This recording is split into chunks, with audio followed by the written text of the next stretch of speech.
प्रिय विद्यार्थियों, आज हम लोग विलयन से संबंधित 6th लेक्चर का स्टडी करेंगे। पिछले क्लास में आप लोगों ने मोललता के बारे में डिस्कस किया था।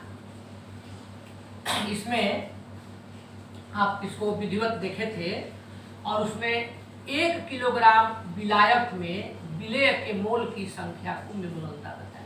अब मोललता से ही रिलेटेड एक छोटा सा टॉपिक है, मोलल विलयन।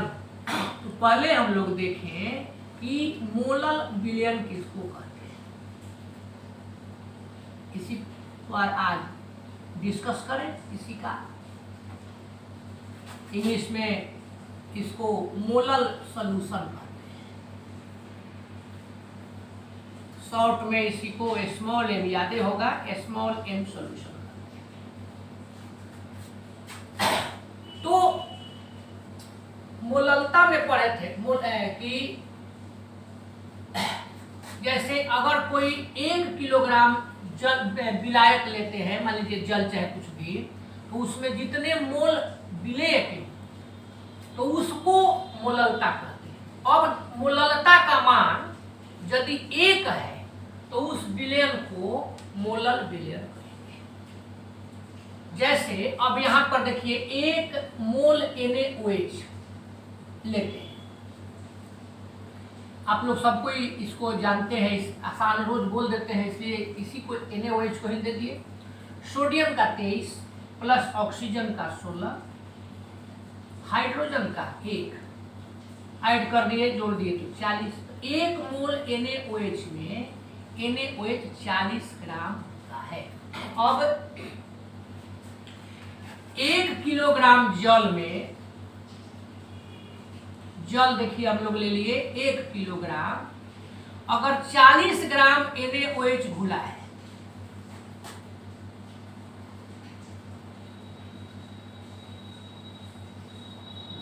तो ऐसी स्थिति में मोललता का मान कितना हो जाएगा। तो आपको 40 ग्राम से मतलब नहीं है, 40 ग्राम में कितना मोल, 1 मोल। तो मोलों की संख्या को मोललता कहते हैं। तो मोललता 1। और जिस विलयन की मोललता 1 हो जाएगी वह विलयन मोलल विलयन है, यानी अतः यह है मोलल विलयन है। बस वह मोलल विलयन है। जिस विलयन की मोललता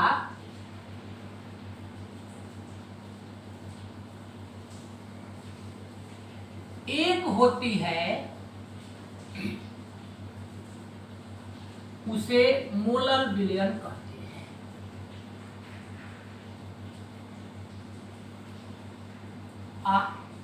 इसे संक्षेप में एम विलयन कहते हैं। ये हम नहीं लिखेंगे, ये आप लोग तो जानते हैं। जैसे हो गया। अब मोलल विलयन के ही आधार पर और भी इसी तरह के कुछ छोटे छोटे विलयन का हम लोग स्टडी करें। इसी प्रकार जैसे आप पिछले क्लास में पढ़े थे मोलर विलयन, तो जिस विलयन की मोलरता, यहाँ मोललता 1 मोलर विलयन, मोलरता 1/2 अर्धमोलर विलयन, मोलरता 1/5 पंचांश मोलर विलयन, मोलरता 1/10 दशांश मोलर विलयन, मोलरता 1/100 शतांश मोलर विलयन। सेम चीज यही है। पहिल का नंबर देखिए लेते हैं अर्धमोलर विलयन, यहां पर हम लोग ले लिए अर्धमोलर विलयन m/2 सॉल्यूशन। स्मॉल एम जरा ध्यान दे देना है। तो यहां पर स्मॉल एम हम लोग लिख दिए। इस विलयन की मोललता कितनी होती है, 1/2। दूसरा नंबर पर देखिए देते हैं पंचांश मोलल विलयन, यहां पर ले लिए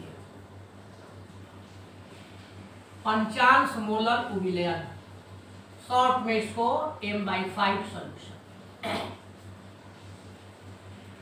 तो जिस विलयन की मोललता 1/5 होती है उसको पंचांश मोलल विलयन कहते हैं। इसी प्रकार से अगला देखिए हम लोग ले लिए दशांश मोलल विलयन। दशांश माने दसवां अंश, पंचांश माने पांचवां अंश, दशांश मोलल विलयन। तो दशांश मोलल विलयन m/10 सॉल्यूशन। तो ऐसे विलयन की मोललता 1/10, 1/10। हाँ जी, अब आप लोग अलर्ट हो गए हैं। अब लेकर के चलते हैं, देखिए शतांश मोलल विलयन। यहाँ पर हम लोग ले लिए शतांश मोलल विलयन m/100 सॉल्यूशन। शतांश मोलल विलयन, तो इस विलयन की मोललता हो जाती है 1/100। बस, जिस विलयन की मोललता 1/100 होगी शतांश। अभी सबको देखिए हम एग्जाम्पल के रूप में यहाँ समझते हैं, जरा ध्यान दीजिएगा। 1 मोल NaOH बेचारा फिर आ गया 40 ग्राम।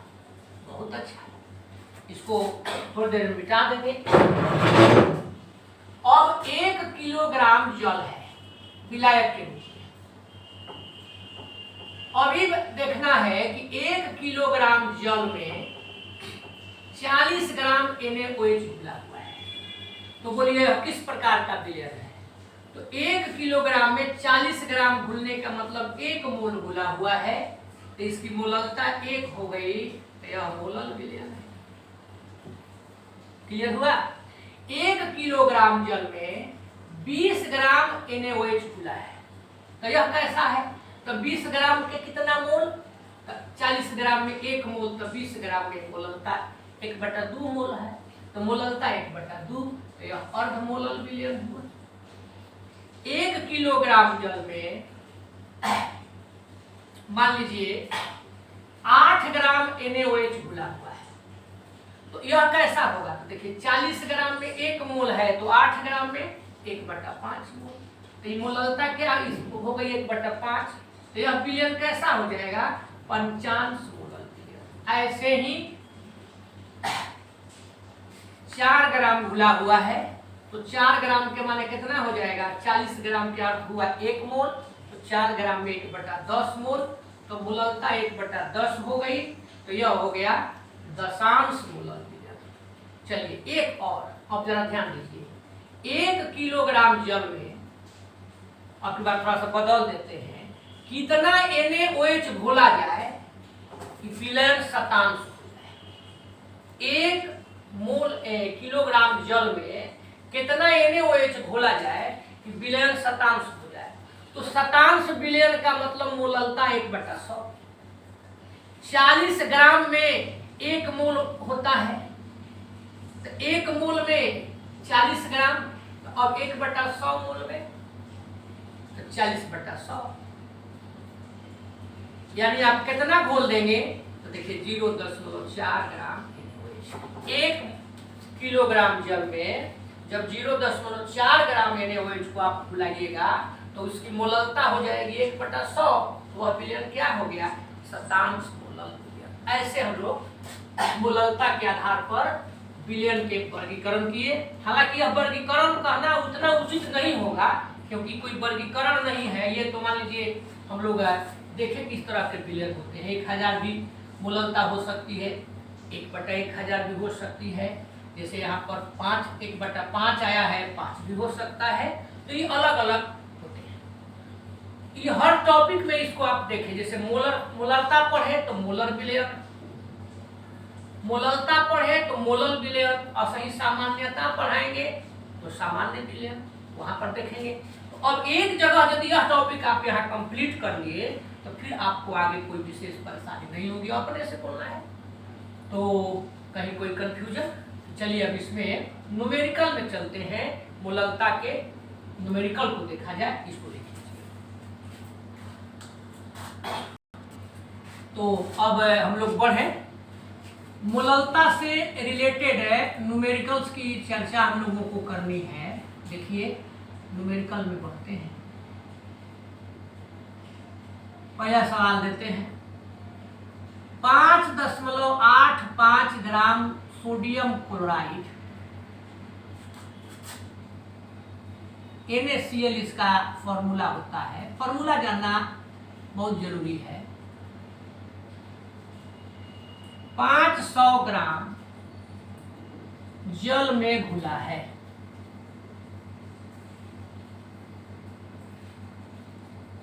मोललता ज्ञात करें। विलयन की मोललता ज्ञात करें, चाहे शॉर्ट में लिख दिए मोललता ज्ञात करें।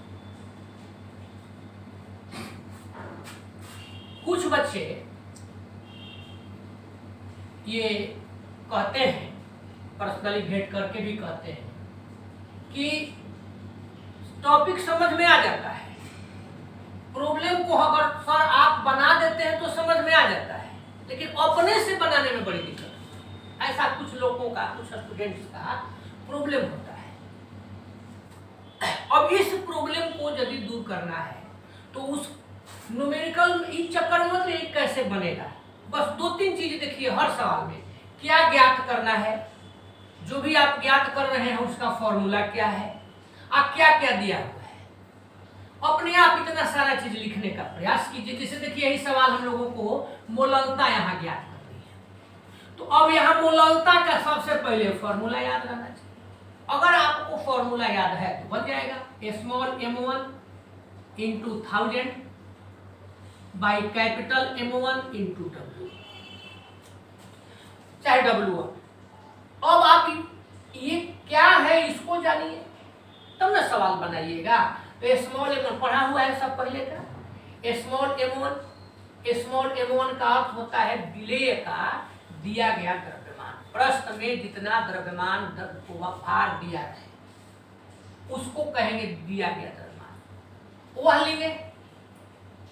W का मतलब है कि जो उसमें विलायक है, जल है, चाहे कुछ भी विलायक के रूप में जो उपस्थित है वह कितना दिया हुआ है, कि दोनों ग्राम में चाहिए। अगर किलोग्राम में है तो 1000 हटा देंगे, ग्राम में चाहिए। और M1, तो M1 का मतलब हुआ कि जो विलेय आपका दिया हुआ द्रव्यमान है उसका आणविक द्रव्यमान चाहे मोलर द्रव्यमान। अब ये तीनों चीज जिसको मालूम है उसको क्लियर हो जाएगा। जैसे देखिए मोललता ज्ञात करनी है तो मोललता का हम लोग फॉर्मूला लिख दिए। अब आपको जो जो दिया हुआ है उसको लीजिए, ध्यान दीजिए, लिखिए आराम से। कहता है कि 5.85 ग्राम सोडियम क्लोराइड 500 ग्राम जल में घुला है। तो सोडियम क्लोराइड विलेय है, तो विलेय का दिया गया द्रव्यमान M1 कहलाएगा। M1 बराबर 5.85 ग्राम। कहाँ पर घुला है? जल में, तो जल विलायक हो गया, विलायक को W कहे हैं, तो W बराबर 500 ग्राम। अब M1 कैपिटल बच गया, ये आपका होता है मोलर है आणविक द्रव्यमान। विलेय का, तो विलेय NaCl है, सोडियम क्लोराइड है।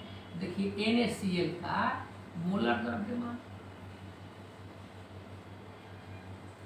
सोडियम का 23, क्लोरीन का 35.5, 58.5 ग्राम प्रति मोल। अब इस वैल्यू को रख दीजिए, कोई प्रॉब्लम नहीं। यहाँ पर तो देखिए स्मॉल M1 है 5.85 ग्राम, गुणे हो गया 1000।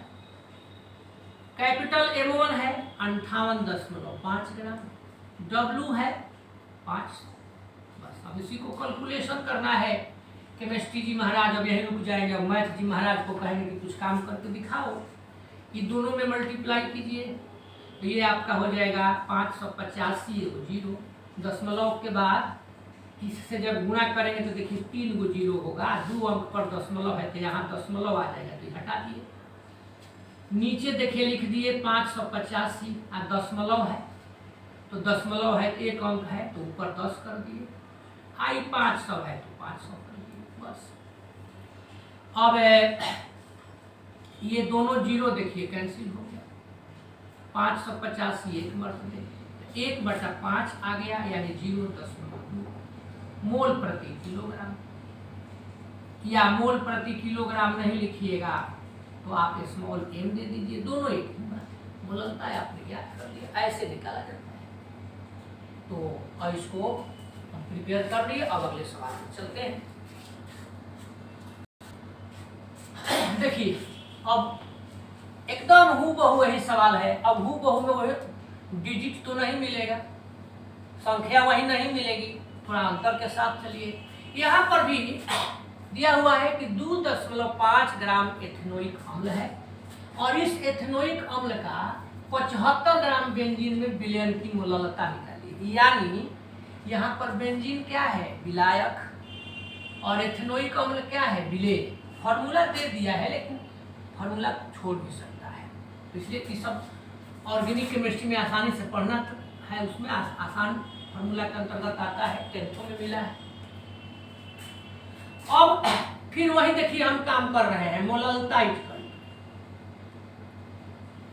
M1000 कैपिटल M1 और W चाहे W। अब यही चीज स्मॉल m1 क्या है, विलेय का दिया गया द्रव्यमान, कैपिटल M1 क्या है, विलेय का मोलर द्रव्यमान, विलायक का भार। अब इसमें से खोजिए तो 2.5 ग्राम कौन चीज है, विलेय है, घुला है, तो यहाँ स्मॉल m1 2.5 ग्राम। किसमें घुला है तो 75 ग्राम बेंजीन में घुला है, तो बेंजीन हो गया 75 ग्राम W के रूप में। अब आपको मिल गया कैपिटल M1 मिलना है, बाकी रह गया M1। M1 के लिए इसका मोलर द्रव्यमान इथेनोइक अम्ल का, तो CH3COOH का मोलर द्रव्यमान 12 1 3 कार्बन का 12, ऑक्सीजन 16 + 16 + 1, 12 3 15 1 16 दूनी 32 16 3 48 12 60 ग्राम प्रति मोल।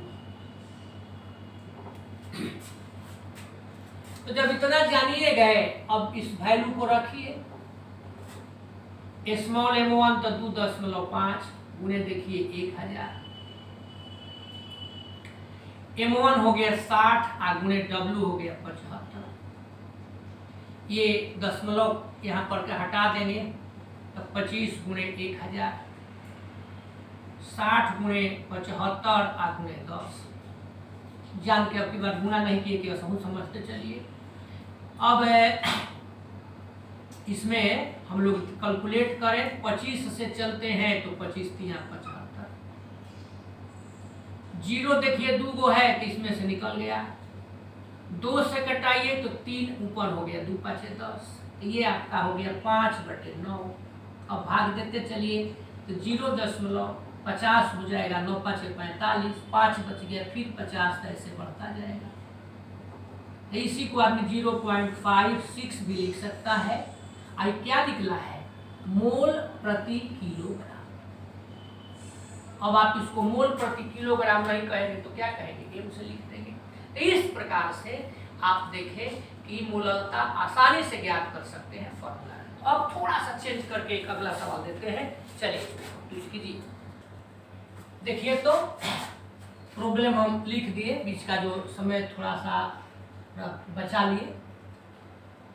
अब यहाँ हल्का चेंजिंग है, कहता है कि यूरिया लिया गया है, फॉर्मूला दे दिए हैं, इसके 0.25 मोलल, मोलल के माने मोललता दे दिया, और 2.5 किलोग्राम जलीय विलयन को बनाने के लिए यूरिया के द्रव्यमान, यानी यह जल का द्रव्यमान दिया हुआ है, यह मोललता दिया हुआ है, और आपसे पूछ रहा है यूरिया का द्रव्यमान माने M1 स्मॉल m1। मोललता आप पढ़े हैं, देखिए small m equal to M1 × 1000 by M1 × W। अब ये W का मतलब होता है विलेय का द्रव्यमान ग्राम में, तो 1000। अब विलेय का द्रव्यमान अगर किलोग्राम में हो तो 1000 छोड़ देंगे, तो यहाँ ऑलरेडी किलोग्राम में दिया है, तो काहे हम लोग मेहनत करेंगे, इसको इतना ही रख देंगे। इस आधार पर अब आगे बढ़ते हैं, कहता है कि आवश्यक यूरिया के द्रव्यमान की गणना करें, यानी जो यूरिया उसमें मिलाए हैं यानी M1। तो अब M1 के लिए देखिए फॉर्मूला M1 ये तीनों चीज आपको चाहिए। तो यहाँ पर जरा ध्यान दीजिए, यूरिया के 0.25 मोलल यानी स्मॉल m दिया है, मोललता दिया हुआ है, 2.5 किलोग्राम जलीय विलयन, तो W दिया हुआ है 2.5 किलोग्राम। आवश्यक यूरिया के द्रव्यमान की गणना करें, M1 पूछ रहा है। अब आपको कैपिटल M1 एक चाहिए, विलेय का मोलर द्रव्यमान, यहाँ विलेय यूरिया है।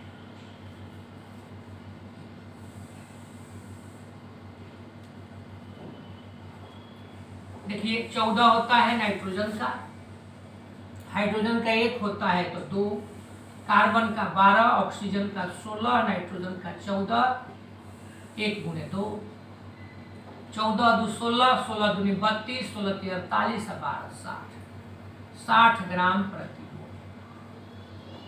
बस, अब इसी में वैल्यू रख दीजिए, कुछ करना ही नहीं है।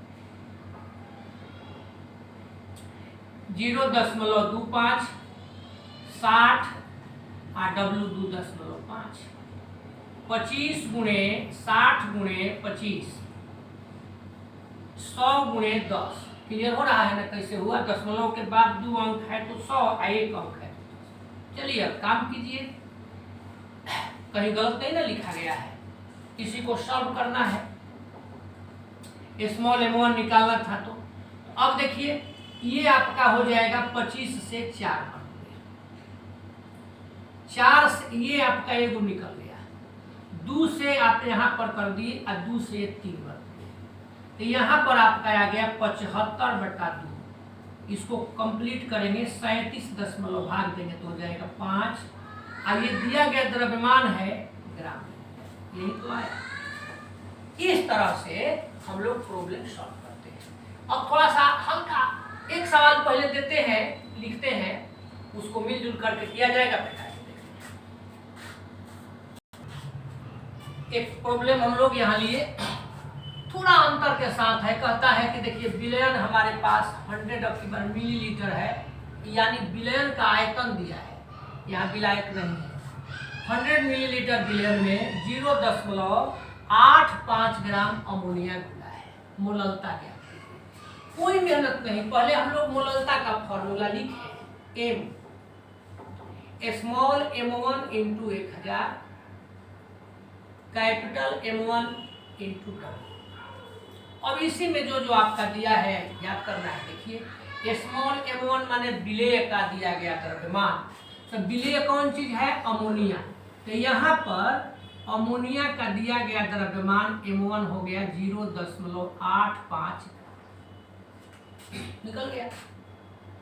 कैपिटल M1 निकाल देते हैं, यहीं पर पहले कैपिटल M1 हो जाएगा विलेय का मोलर द्रव्यमान, विलेय अमोनिया है, तो NH3 का यहाँ पर हम लोग ले लिए मोलर द्रव्यमान, ये 14 होता है, अब प्लस 1 3 17 ग्राम प्रति मोल। अब जरा ध्यान दीजिए, ये दोनों निकल गए। अब W निकालना है, W का मतलब विलायक का भार, तो खोजिए। यहाँ पर विलयन का आयतन दिया हुआ है,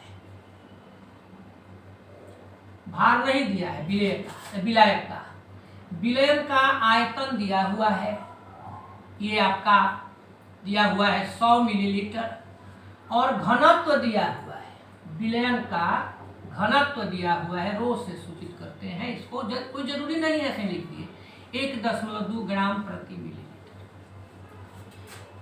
अब घनत्व और आयतन यदि मालूम हो तो एक फॉर्मूला होता है, घनत्व बराबर द्रव्यमान बटे आयतन। तो अब आपको देखिए द्रव्यमान निकालना है, तो घनत्व गुणे आयतन, तो विलयन का द्रव्यमान यहाँ पर हम लोग ले लिए, विलयन का द्रव्यमान बराबर घनत्व गुणे आयतन। अब घनत्व दिया हुआ 1.2 ग्राम प्रति मिलीलीटर, गुणे आयतन दिया हुआ है 100 मिलीलीटर। मिलीलीटर से मिलीलीटर देखिए कैंसिल हो गया, ये आपका हो जाएगा 120 ग्राम। विलयन का द्रव्यमान है, अब हमको विलयन के द्रव्यमान से कोई मतलब नहीं है, W चाहिए, विलायक का द्रव्यमान चाहिए। तो विलयन का द्रव्यमान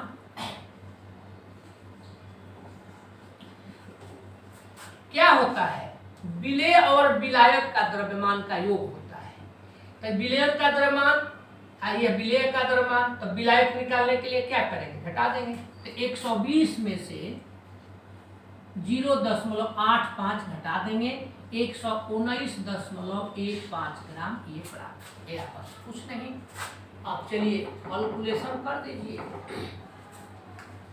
तो यहाँ पर देखिए स्मॉल m1 0.85 गुणे 1000, कैपिटल M1 17 है और W बेचारा 119.15 आके ठहर गया। गुणा कीजिएगा तो ये हो जाएगा 85 जीरो, 3 गो अंक, 3 गो जीरो है, दशमलव के बाद 2 गो है तो इतना हुआ, लेकिन दशमलव यहाँ पर आ गया तो ये हटा दिए। बटे देखिए 17 गुणे 119.15, दशमलव के बाद 2 गो अंक है तो ऊपर 100 कर दिए।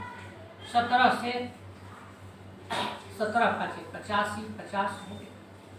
5 से चलते हैं तो ये 10 मरतबे 50, आइए 5 से देखिए, 5 गुना 10, 1 बच गया 19, 25 15, 4 बच गया 41 हो गया, 55 40, 1 बच गया 25 15।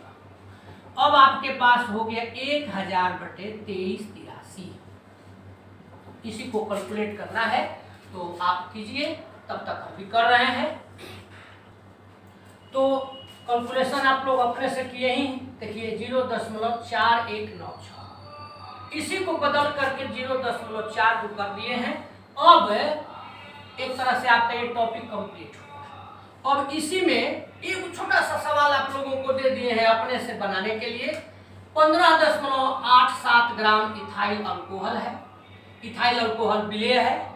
इसको 168 ग्राम जल में घोला गया है, तो जल विलायक का भार हो गया, और जो विलयन आपने प्राप्त किया है उस विलयन की मोललता ज्ञात करनी है। तो सो इजी है, इसलिए इसको दे दिए हैं 2.05। अगर किसी से नहीं बने तो आप लोग कमेंट बॉक्स में अपना लिखिएगा, इसको हम बना देंगे अगले क्लास में। अब लेकर के चलते हैं, ये टॉपिक आपका प्रिपेयर हुआ। अब आपको नेक्स्ट टॉपिक की ओर हम बढ़ाते हैं। मोल प्रभाज, 2-3 गो नाम से चलता है। मोल प्रभाज नाम सुने ही होंगे, इसी को मोल अंश भी हम कहते हैं।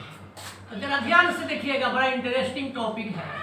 यहाँ पर हम लोग ले लिए मोल प्रभाज, इसी को कहते हैं मोल अंश, या इसी को कहते हैं ग्राम आणविक प्रभाज। ध्यान दीजिए, 3 नामों से इसको हम लोग जानते हैं। मोल फ्रैक्शन अंग्रेजी में कह देते हैं, ये मोल फ्रैक्शन हो गया। इसको आप कह देंगे ग्राम मोलेक्यूलर फ्रैक्शन, ग्राम मोलेक्यूलर फ्रैक्शन के रूप में हम लोग लेंगे। तो ये टॉपिक लेकर के चलना है। पहले ताप जी महाराज के लिए हम लोग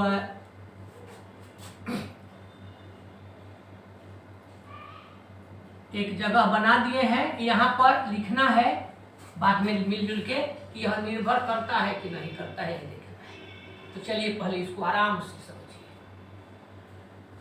देखिए मोल प्रभाज, चाहे मूल अंश चाहे ग्राम आणविक प्रभाज का सीधा अर्थ होता है कि विलयन में जितने भी अवयव हैं उसमें से जिस अवयव का मोल प्रभाज पूछा जाए उसके मोल, और जितने मोल हैं तो विलयन के अंदर जितने कंपोनेंट अवयव हैं सबके मोल, दोनों का जो अनुपात होता है, तो उसी अनुपात को, उसी रेशियो को मोल प्रभाज के नाम से जानते हैं, मोल अंश के नाम से।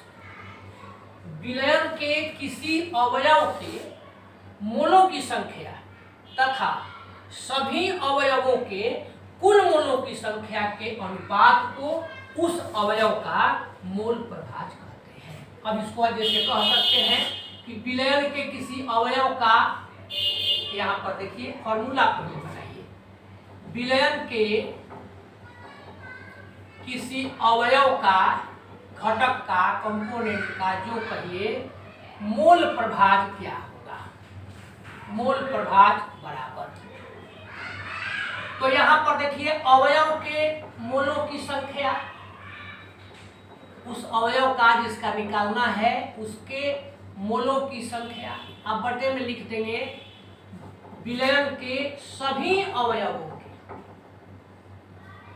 यहां पर देखिए लीजिए विलयन के सभी अवयवों के कुल मोलों की संख्या।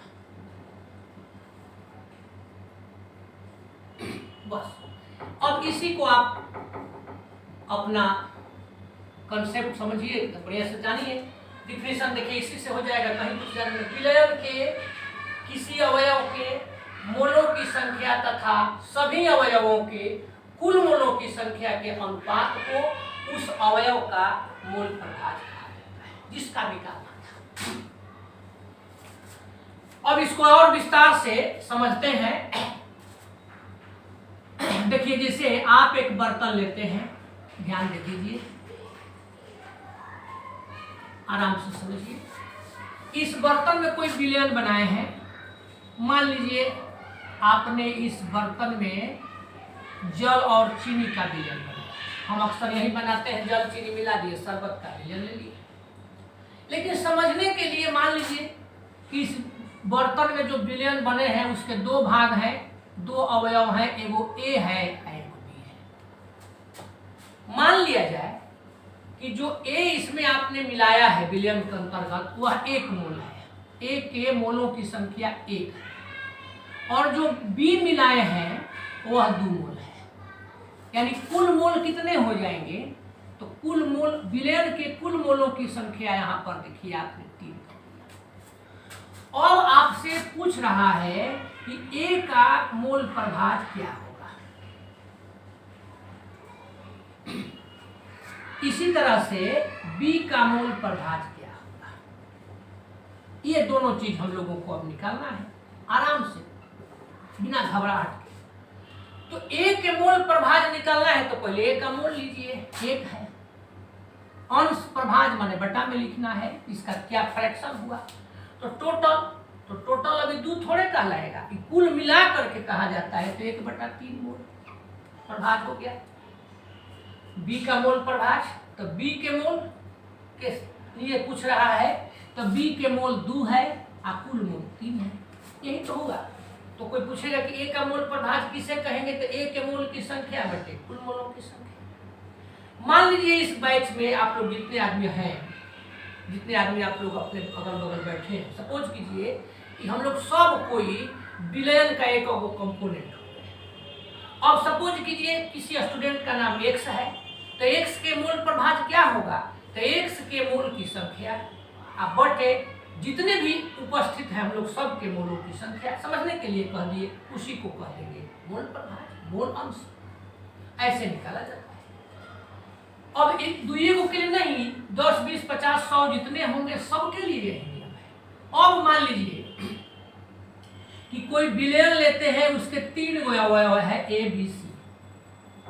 पहले का जो अवयव है उसके मोल n1 है, दूसरा का बी के मोल n2 है, सी के मोल n3 है। अब आपको निकालना है ए का मोल प्रभाज क्या हो जाएगा, ध्यान दीजिए। तो ए का मोल प्रभाज माने ए के मोल तो n1 बटे कुल मोल, तो कुल मोल में तीनों जोड़ देंगे, तो n1 plus n2 plus n3। ये आपका हो गया, देखिए n1 plus n2 plus n3। ये बी के मोल, ए कुल मोल, ए का मोल प्रभाज। अब से पूछ दिया बी का मोल प्रभाज निकालिए, तो बी का मोल प्रभाज, तो बी के मोल क्या हो जाएगा n2 बटे n1 plus n2 plus n3। सी का मोल प्रभाज, तो सी के मोल n3 बटा n1 plus n2 plus n3। इस प्रकार से मोल प्रभाज निकाला जाता है। अब है कि किसी भी विलयन के जितने भी अवयव हैं, जैसे इसके 2 अवयव हैं, तो उनके मोल प्रभाजों का योग क्या होगा। तो चूंकि सब क्या है, एक ही विलयन के अंश है, इसलिए उसके मूल प्रभाज का योग क्या हो जाएगा, 1 हो जाएगा। जैसे अब देखिए ए और बी के मूल प्रभाजों का योगफल, तो 1/3 प्लस 2/3, लघुत्तम 3 हो जाएगा, 3 से 3 कट गया, 1 + 2, तो यहाँ पर 3/3 यानी 1 मोल नहीं, 1 मोल प्रभाज। तो विलयन का मोल प्रभाज 1 हो जाता है। इस प्रकार से हम लोग मोल प्रभाज में यह भी देखे कि किसी विलयन के सभी अवयवों के, कुल अवयवों के मोल प्रभाजों का योगफल 1 होता है। जो भी हम लोग लेकर के चलते हैं उसका मोल प्रभाज क्या होगा? 1 होगा, चाहे उस विलयन में कितने भी अवयव हो। अब ये आप लोग बताइए, यह ताप पर निर्भर करेगा कि नहीं करेगा? तो यहाँ आयतन पद नहीं है, तो इसलिए इसकी ताप पर निर्भरता भी नहीं होगी। यह ताप पर इसकी अनिर्भरता होती है, ताप पर निर्भर नहीं करता है, बस ताप पर अनिर्भरता। सारा चीज हम लोग सीख गए।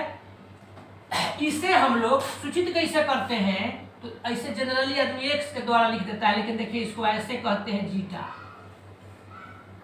अच्छा ऐसे सूचित करते हैं एटा, ईटा, जो कहिए, ईटा, पत्थल, जेटा, जो आपको कहना है। तो डिफिनीशन के साथ हम लोग देख लिए, विलयन के किसी अवयव के, एक बात समझ लीजिए, विलयन के किसी अवयव के मोलों की संख्या तथा सभी अवयवों के कुल मोलों की संख्या को उस अवयव का मोल प्रभाज चाहे मोल अंश कहते हैं।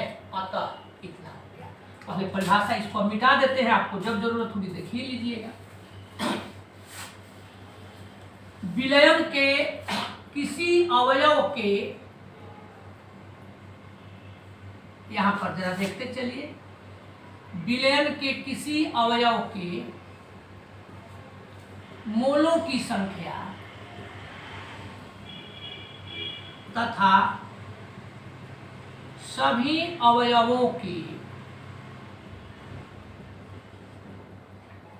कुल मोलों की संख्या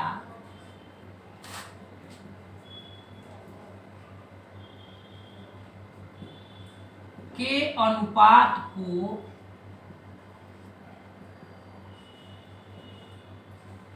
उस अवयव का मोल प्रभाज कहते हैं। अतः मोल प्रभाज के लिए हम लोग ये अभी जस्ट थोड़ी देर पहले बताए थे कि इसको कैसे सूचित करते हैं। तो देखिए इसे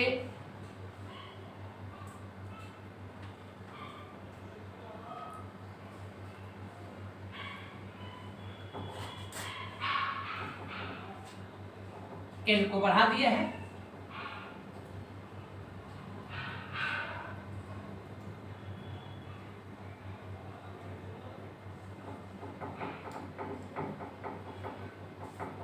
और इसका अब मात्रक क्या होगा इस पर विचार करिए। तो देखिए अब 2 मोल का अनुपात है, दिए गए मोल बटा कुल मोल। तो मान लीजिए कि दिया गया मोल 1 है, कुल मोल 3 है, तो 1 मोल बटा 3 मोल, मोल मोल कैंसिल। तो अनुपातिक राशि होने के कारण इसका कोई मात्रक नहीं होता है। यह एक अनुपातिक राशि है, माने अनुपात है 2 पद का। अनुपातिक राशि होने के कारण इसका कोई मात्रक नहीं होता है। यहाँ पर हम लोग देख लेंगे इसका कोई भी मात्रक नहीं। अब मान लिया जाए कि किसी विलयन के 2 अवयव है, विलेय और विलायक, सॉल्यूट एंड सॉल्वेंट। तो माना विलेय के मोलों की संख्या, सपोज कीजिए विलेय के मोल हम लोग N1 मान दिए, विलायक के मोलों की संख्या, तो सपोज कीजिए विलायक के मोल N2 मान दिए। अतः विलयन के कुल मोलों की संख्या, तो विलयन के चूंकि यहाँ पर दुइये को घटक है तो कुल मोल हो गया N1 प्लस N2। अब जब विलयन के अवयव के कुल मोलों की संख्या को हम लोग ले लिए तो अब आप धीरे धीरे मोल प्रभाज निकाल देंगे। तो अतः अब लेकर के चले, देखिए मोल प्रभाज ऑफ किसका, तो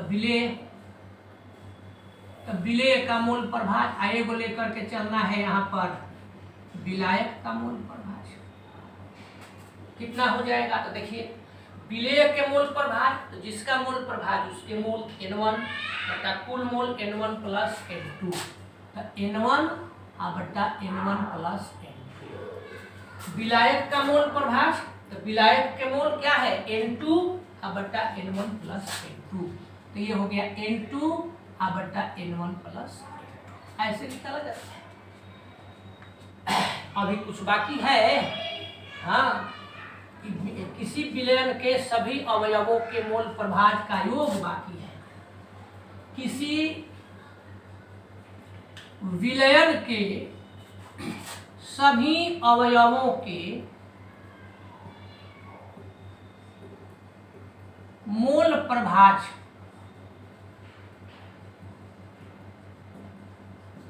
का योगफल 1 होता है। अब इसको यहाँ पर हम लोग निकाल दे, देखिए मोल प्रभाज विलेय का, ये तो क्लियर सिद्ध कर सकते हैं। मोल प्रभाज यहाँ विलायक का, तो जोड़ दिया जाए तो ये आपका हो गया N1 बटा N1 प्लस N2, N2 देखते ही है इसका बटा N1 प्लस N2। लघुत्तम हम लोग ले लिए N1 प्लस N2, ये कैंसिल हो गया, यहाँ N1 प्लस यहाँ N2 बच गया एक मर्तबे। यानी आपने प्राप्त कर लिया, ये विलेय ले लिए, यहाँ पर विलायक ले लिए, दोनों के मोल प्रभाज का जोगफल क्या मिल गया, दुइये को का नहीं। अगर किसी विलयन में इससे ज्यादा भी कंपोनेंट है, मान लीजिए कि किसी विलयन के 4 गो अवयव है A B C D, तो चारों अवयवों के जितने भी मोल प्रभाज आएंगे अलग अलग, उन सबको जोड़िएगा तो उसका जोगफल क्या होगा, 1 होगा। ये बहुत ज्यादा सोचने की बात नहीं है। जैसे आप किसी एक बर्तन में मान लीजिए कि 5 गो मिठाई रखे हैं, अब आप क्या करते हैं कि 5 मिठाई एक आदमी को अलग अलग बांट दिए, थोड़ा थोड़ा तो बांट दिए तो सब अलग हो गया, लेकिन फिर सबको मिला दिए तो एक हो गया। यानी विलयन के सभी अवयव को मिला दिए तो उन सबका जो मूल प्रभाव था उसका जोगफल क्या हो गया, 1। न्यूमेरिकल बनाते समय अब मान लीजिए कि किसी विलयन में 2 ही अवयव हो, जनरली 2 ही का मिलता है। अब एक का यदि हम निकाल दिए तो दूसरा का मेहनत मत कीजिए निकालने में, बस इसी से देखिए। अगर आप विलायक का निकाल दिए हैं और आपको विलेय का निकालना है तो उस स्थिति में 1 में से देखिए उसको उधर लेके चले गए हैं, विलायक लिख दिए। इसी प्रकार से यदि विलेय का निकल चुका है और विलायक का निकालना है तो 1 में से उसको भी निकाल दिए। ऐसे लेकर के मोल प्रभाज को चला जाता है। So easy topic. अब चूंकि हमको थ्योरी देना था, थ्योरी लेना है, इसमें लेकर के चलना है, इससे इसको कर दिया गया। ये तो 1 लाइन का टॉपिक है। तो इस प्रकार से मोललता हम लोग कंप्लीट किए। अब लेकर के चलना है मोललता से संबंधित कुछ है, मोल प्रभाज हम लोग कंप्लीट किए। अब हम लोगों को लेकर के चलना है मोल प्रभाज से संबंधित कुछ न्यूमेरिकल्स। तो नेक्स्ट क्लास में किया जाएगा। अब इतना आप लोग कंप्लीट कीजिए, नेक्स्ट क्लास में इसका न्यूमेरिकल और उसके बाद आगे देखा जाएगा। धन्यवाद।